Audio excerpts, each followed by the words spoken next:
Roll call. Here. Mr. Geller. Here. Mr. Butler. Here. As you wish, please stand for the pledge and invocation. I pledge allegiance to the flag of the United States of America and to the republic for which it stands, one nation, under God, indivisible, with liberty and justice for all. Mr. Clerk. Dear Lord, we thank you for all the gifts that you bestow on us. We ask your grace and blessings. Give us wisdom, guidance, discernment in all the decisions that we make here today. Do the best things for the people of St. Francis County. This we ask in your Son's name, Jesus Christ our Lord. Amen. Consent agenda is on the board. There was one item that was an appointment order, and we've been asked to delay that, so I've removed that. That's on the printed consent agenda. And the disposal of inventory, I have an email up here naming the items to be disposed of. Basically, they're rearranging their office over there. They've got extra furniture, and it turns out that the JDC work the new building will require some furniture. So Brian and Ace are making friends with each other and trying to get that ironed out. So anyway, motion to consent or approve this printed consent agenda. Louis? A question on the disposal. Is it disposal of inventory or is it a transfer of inventory? That's the question. Yeah, good point. We don't know yet. Some of it will be disposed, some of it. I ask that you table it. We have a question in the auditor's office concerning assets of the former prosecutor, and the inventory list does not match our list. I know that, yeah. So we request that you table this. Okay, table that item. Okay. So the only item on the consent agenda to be approved in your motion would be approval of the minutes for last week's meeting. Okay, I'll make a motion that for the approval of the regular meeting minutes of January 10th of 23. Second? I'll second. Okay, any other questions or comments? Okay, all in favor, aye? Aye. Thank you. Thank you, Louis. Thank you, Louis. And I can give Bridget or whoever this copy that I got from the prosecuting attorney's office. Okay, bid opening, election supplies.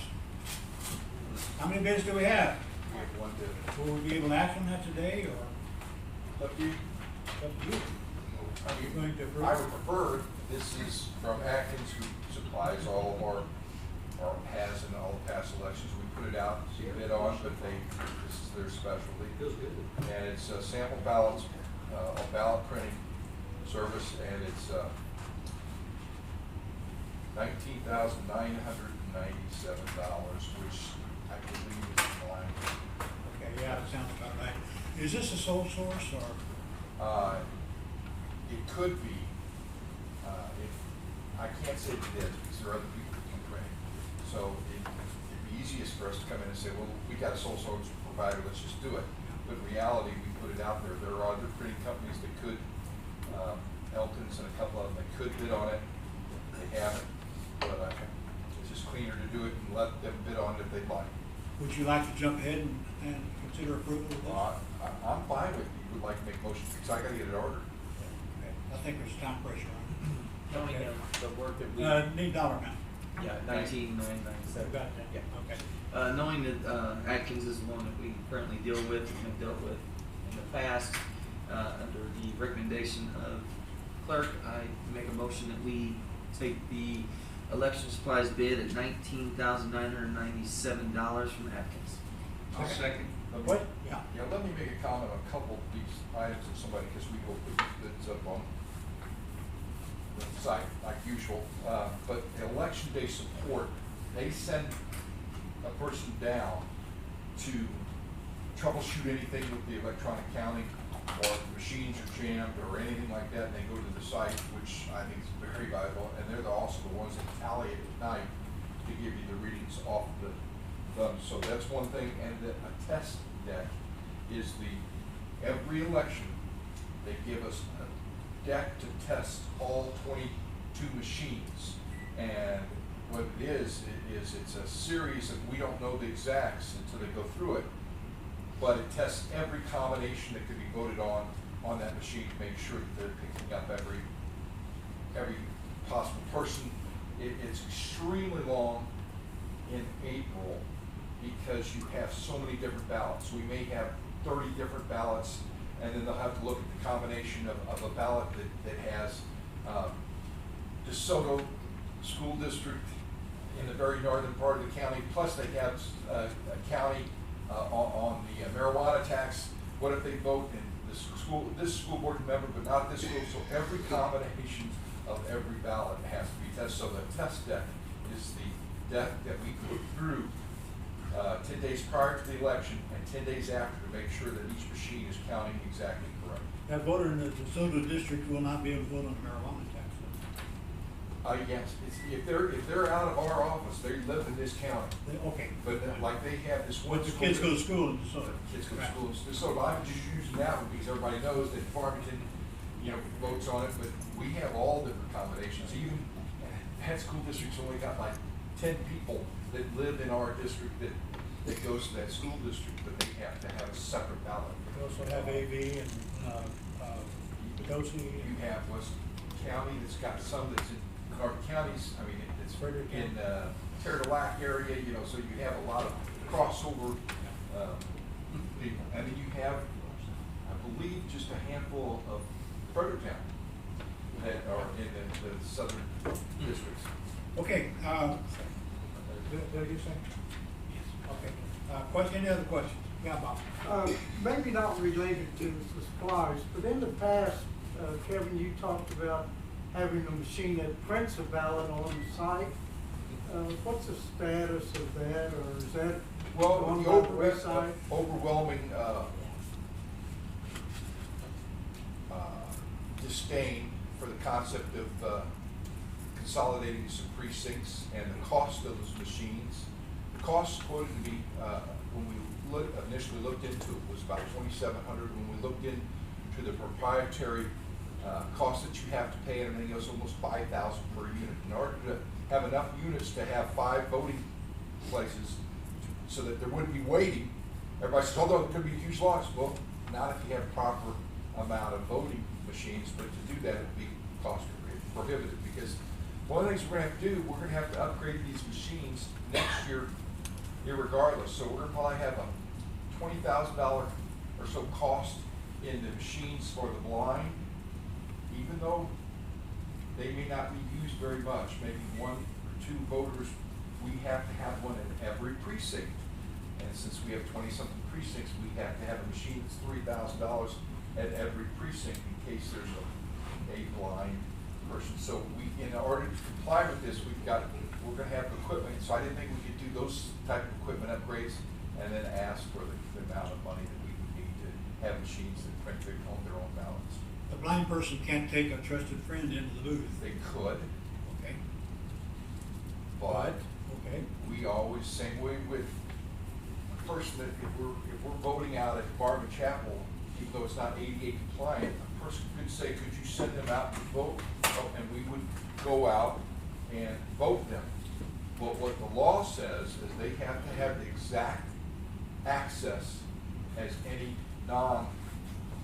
disabled person. So that same access is they should be able to vote with the machine themselves. That's the way the courts has ruled. The same way that if they sue us, we're not going to be able to get by with the basement, because even though we would give them and come out and help them vote, they're supposed to have exact access that everyone else has. Out of curiosity, how does this machine for a blind person work? I know that very well. I don't know the exact makeup, but they can hook it up at the site and it will. Not Braille? It's not Braille, but it will tell them. I think And talks it's about it, right? yeah, you talk. Okay. So, Kind of like the bingo machine. and we're gonna have to pick up almost 20 of them next year. I'll bring one in, we'll demonstrate it. Okay. All right.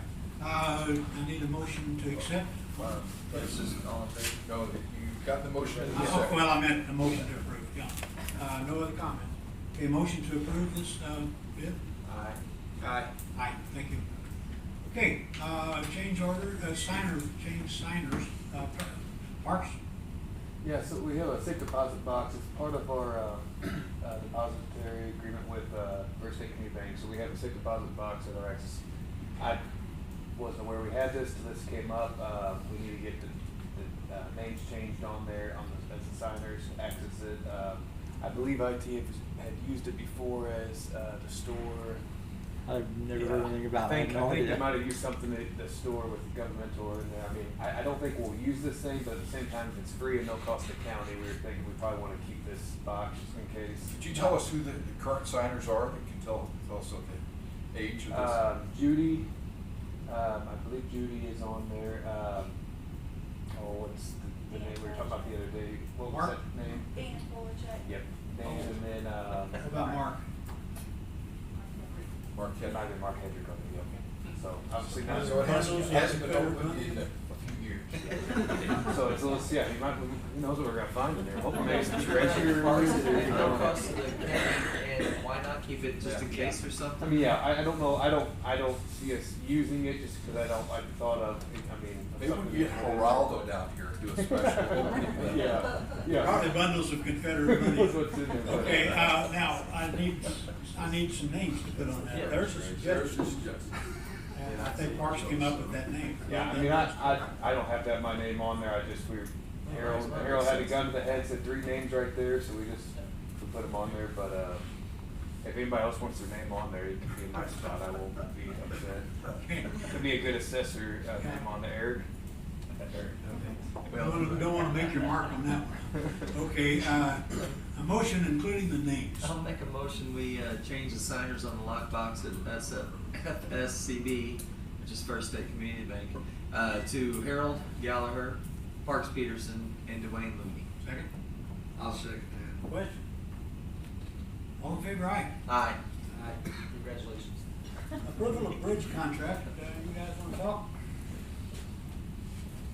John Gross, Highway Administrator. Commission, we have 2 contracts for you guys to approve today. I'm gonna give a little bit of overview though. Let's talk about this one on the side. Well, I'm just gonna talk about something in general about both of them right now. Under the old program agreements, there was an 80-20 match, which Sand Creek, which we currently have programmed through the state, that was the last one in the state. That was the 80-20 match. These will be a 89-11 match, so we're approved. We have to come up with the 11%, whether that's funds or soft match credit, which we have soft match credit for both of these. So there will be no cost to the county.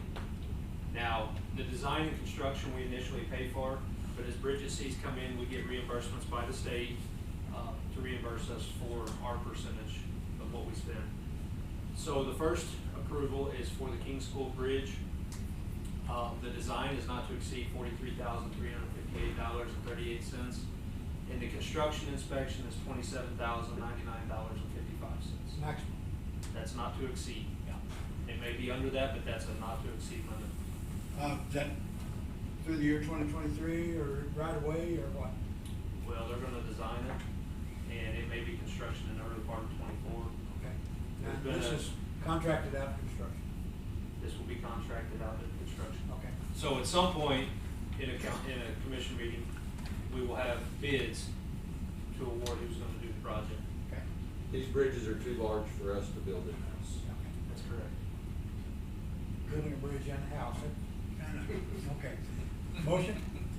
Okay. I'll make a motion that we approve the bridge contract of King School Road Bridge to Smith and Company. The design is not to exceed $43,358.38, and the construction inspection not to exceed $27,099.55. Second? Question? Bob? Do you anticipate any need for additional right-of-way? Not on these bridges, no. Now, we have one that is gonna be constructed in the county that we may need some additional right of way on, but these will not require that. And we're not discussing that bridge today. That's correct. Okay. Questions? All in favor, aye? Aye. Thank you. Same, or different bridge, same topic. Yep, this one will be the 89-11% match as well, and there's the 2 figures that, not to exceed. So these 2 bridges were under the new BRO BFP program that the state has implemented. They changed from the traditional BRO So through Smith and Company, they applied, and 2 of our 3 bridges were accepted to be built through this new BRO program. We're doing pretty well on that. We're doing very well with bridges right now. John, I was gonna ask you, this bridge, is this one at the bottom of the hill? Where the guardrail's at? Yeah. Yeah. Okay. A That bridge you is wouldn't- always at the bottom of a hill. I mean, you wouldn't think that that bridge is that big, but when you get out there and look, the water comes through this thing. That's correct. And actually, that one was damaged at the end of November, correct? Yes. There was a wreck there, and We had to make a couple of the beams fell off Yeah. on the downstream side, so we had to go in and do emergency repairs on it, in-house. Yeah, I got the conflict there, okay. All right, I'll make a motion to approve this, bridge contract for Silver Springs Bridge with Smith and Company Engineering.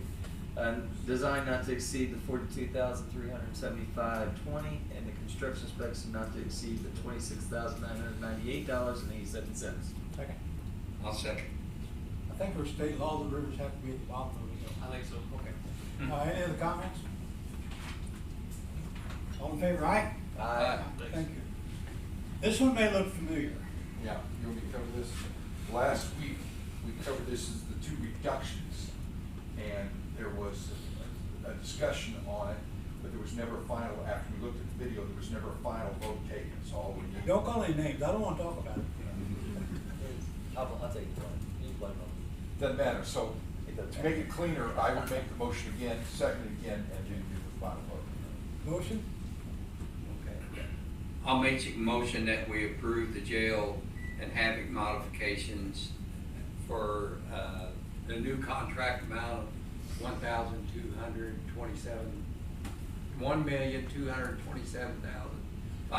$1,227,528.98. Second. I'll second. Question? Okay, moving right along. I just thought I would do that. Okay. All in favor, aye? Aye. I don't want to talk about it. Okay, work from home policy. This was done during the emergency, and I'm wondering now if we really need to do this. It was a program and never a policy. So, you guys want to talk about this? It was abused, and so maybe we should just forget about it, not do it. Question? Well, we basically discussed it. I've had some phone calls that come into me where people's following our meetings, and I kind of agree with them that there should be a zero policy of working from home. Matter of fact, I got phone calls yesterday on this, people following this up. But I think if we make rules, there'll be ways to find change them. I think one simple rule is the simplest way to do it. Did they call you home? Did they call you home? Yes, From they home. called me at home. From home. Yeah. But it was his day off. Yeah. Yeah. He was working from home. Good to come. People's following. Oh, don't say We that. have a very You called us generous, home. we have a very generous, days off, amount. I'm not coming up with the words for it. But we have a very generous policy of helping our people with, time. And so I just don't think it's needed. And because it was abused, so that's just, so do I have a motion on this or a thought? I'll just make a motion that we approve the policy that, you cannot work from home. Well. Let's reword that. a little. Yeah. I make the motion that, remote work request from home, that we, basically, the policy will be that you at office in the county, that you cannot work from home. Second. Would that work? Yes, we can either make it in the affirmative or affirming that there won't be a. I'll second that. Okay, question. I have a question. Yes, sir. If your job requires you to work more than the hours. I'm sorry, if your job, If your job requires you to work additional hours, can you still work comp hours, or is that separate? Like, Talk about here. you just have to stay and not take the work home? I don't think this changes our work comp policy at all, and I know some Okay. people on occasion had to go home and for some reason, For example, I had Linda a couple years ago when she was lining up the poll workers. You can't get a hold of them sometimes during the day, so I sent her home and said that if she got holds of these people at night, she couldn't get hold during the day, she could get comp time during that. So there's something, that doesn't affect that, it's just that as a policy that you don't have to come in, you can work. Does that help you? Yeah. As long as that's not abused. Yeah. And now, as long as you have to be there the entire week, you can't have vacation or sick time. Right, Right? to get the Is comp. that I mean, just to get That the would be comp time additional. back. Right. So if somebody was out sick that week, Yeah. and then they're trying to play catch up, that's, Try to- I just would make sure that there's no, you're not working home then. Now, you're saying a week though, it doesn't have to be a full week then. I think you have to be a full week of, before you get comp time, correct? No. Corey? No. Now, be careful about your two different groups. I thought you could not do comp time if you. We're on track for road and bridge. If somebody's out of the office, you cannot get comp time. Okay. Road and bridge is a little bit different. Okay, so. Do vacation or comp hours count towards hours worked? Vacation, holiday vacation does. So if you took a vacation day, then that would not apply. So we don't confuse everybody. Too late.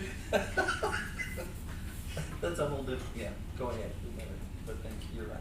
Well, just Dick. clear that up. Yes, It's always a right. good The only thing. question I have is when the IT department sometimes, I mean, it's not necessary to work all day, but it might be necessary to work, maybe an hour if someone's on vacation. Like out at the jail, there's me and Jeremy, if we're both on vacation and something happens with Spillman, it's easier for us to log in and fix the problem than it is to drive all the way down here to fix the problem. Hey. Monday morning, I got called at 1:30 in the morning for a problem they had with the door system. Am I supposed to tell them, can't work from home, wait till Tuesday, or do I go down and fix the problem? You If I can can- do the job, correct? Yeah, I mean, Well, that's, I think that's different. I mean, think is that's that, different. does that work from So- home, or is that? So you guys are down in your office and you're supposed to be there here at 8 o'clock. Mhm. Well, if we've got one working at home and you or Jessica or whoever, just name any name, and now I've gotten 4 calls that I've got to go and help take care of the problem. If somebody's working at home, that poor guy that's sitting here, girl or guy, has to do all those by herself. That's why we're trying to kind of help this work from home thing. We're wanting all of them to work together the way it's supposed to be. I mean, I agree with that, but I just see that where sometimes, people are burning vacation so they don't lose it.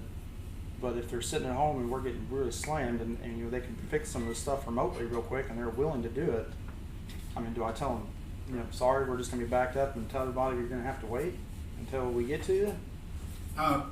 What we were doing worked fine until we tried the policy. Mm-hmm. Because, I've always called Wayne at home to check the door locks and that kind of thing. So that worked fine. Mm-hmm. It's just when we tried to put it on paper. Well, one suggestion that I had with the paper is maybe we need to make what did you do? If you're working from home, what did you do? Write it down and bring it back in. And if we can confirm that they did that, and it took them a few hours, I don't see what if we can confirm that someone's able to check it off and figure it out, did they actually do what they said they did?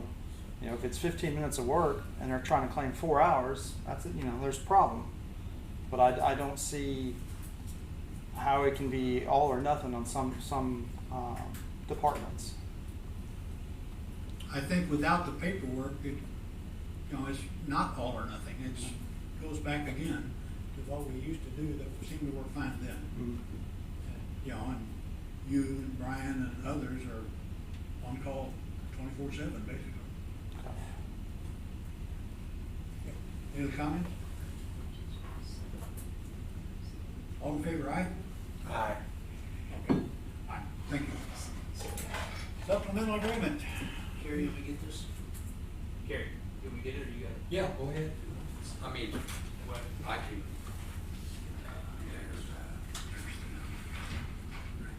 Okay.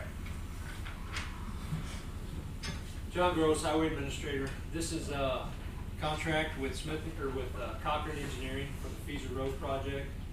We need to get this approved so Ameren can get their design from Cochran to get the telephone poles moved so we can proceed with the road widening project.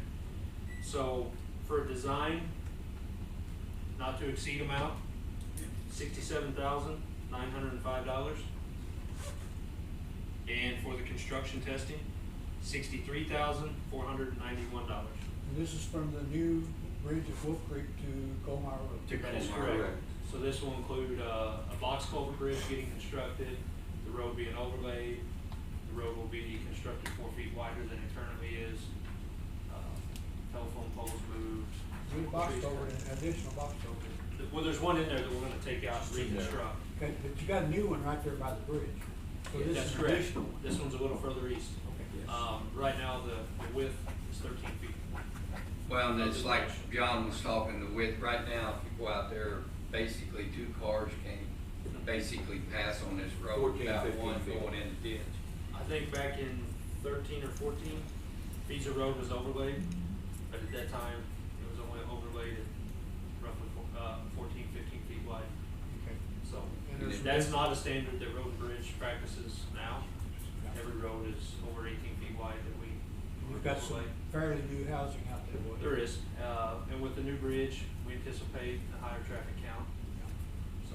You know, a lot of people will be coming even if you're exiting 00, say you wanna go to H Highway. That's correct. This, with the new bridge and the roads, it will be used, so we figured we'd better fix this road. The 4-way there will be widened, and they need this, actually UE needs this done so they can basically know where to set the poles. That's correct. Because they have to redo the electrical grid out there. And the landowners have been generous with easements. Yes. We went through 2 public meetings with them. They've signed their easements. I know the recorder's office has been working with us, getting those recorded, so. It was an education project, Yeah. process Yeah. for the landowners, but Yeah. they have agreed. And Feezer is ZOR, for the record. Yeah. Depends on where you look. I've got documents with 2 spellings on one page. It's OR. Okay, is that the family name? It is. Okay. Yes. Well, I'm with I've you. argued with I've that, seen 'em. and I've seen 'em. Rich, you may be right. Okay. Okay. We've had this friendly argument. Okay. Motion to approve the Feazor or Road. Work.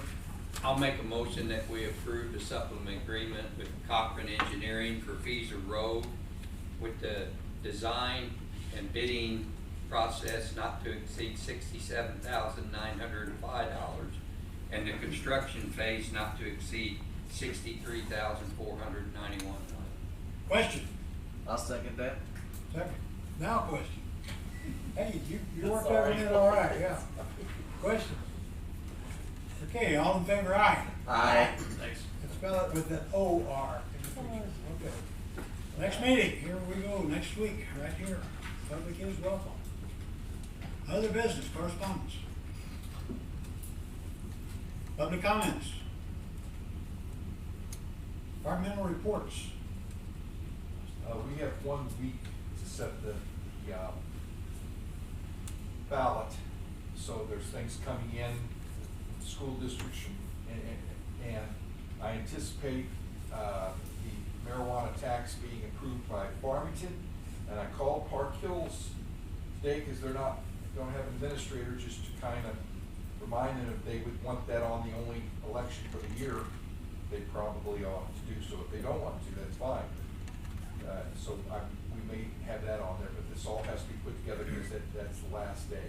Kevin, how long do they have to decide that? This week, they have this week, they have to have. This week's by it. Monday. I just By told them Monday. that, just to, I'd have a special, if you think about it, have a special meeting, because you can't say, well, we decided to do it, because if they would decide to do it later in the year, there's only a couple dates that you can do that, and you have to pay to have it, the whole election to have it done. So it would probably, if they're going to do it, this would be the time to do it, put it that way. If they're not gonna do it, it's okay. Who's the one last time so far? Did you know it? Farmington tonight, they have a special meeting later this week to discuss this. I assume that there would be some action taken and that they would get to us. All but 2 of the school districts have given us their language. Some of them do not have to have an election if they have incumbents that are rerunning with no opposition. But I mean, for the hot tax, the marijuana, Everybody, any of the cities can put it on, yeah. but it only pertains to dispensaries that are within their Right, Boundary, okay, I got Park you. Hills is the only one that's besides Farmington that Yeah. has it within the boundary. Gotcha, okay, all right. Okay, any other departmental reports? Mr. Clerk, what is the deadline for the clerk's office to receive specs for annual bids? That is, February sixth. February, we said it last week now, February sixth. I sent you an email. Yeah, check your email. Because there are some things, even though that we can't talk about that, there's still some things that we can do. Any other departmental reports?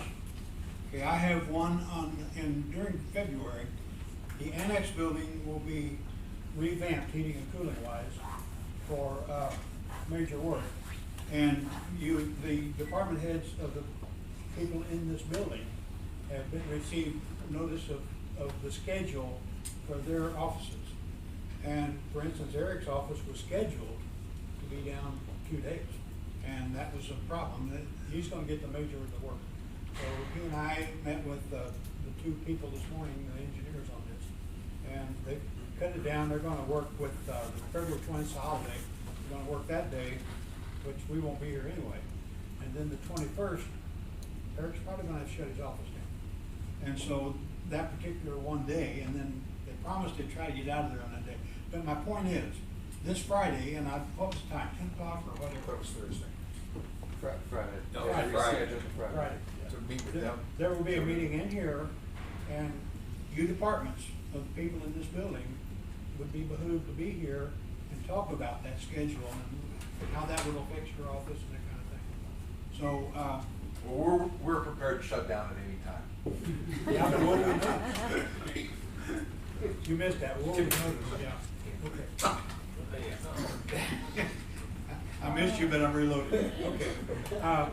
Any other, how are we gonna get notice out of that meeting now? Just send out an email? You sent it out last week. Okay, of the meeting? Yeah. Yes, of course. An email.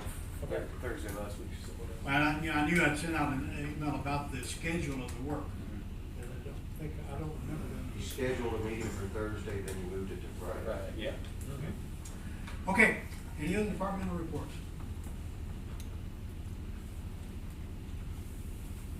Public hearing right after this meeting, we'll delay it for just a time for the crowd to change, and we'll be discussing that topic. So, there's your notice on that one, it's been published. I'll make a motion to adjourn. Second. I'll second. All in favor, aye. Aye.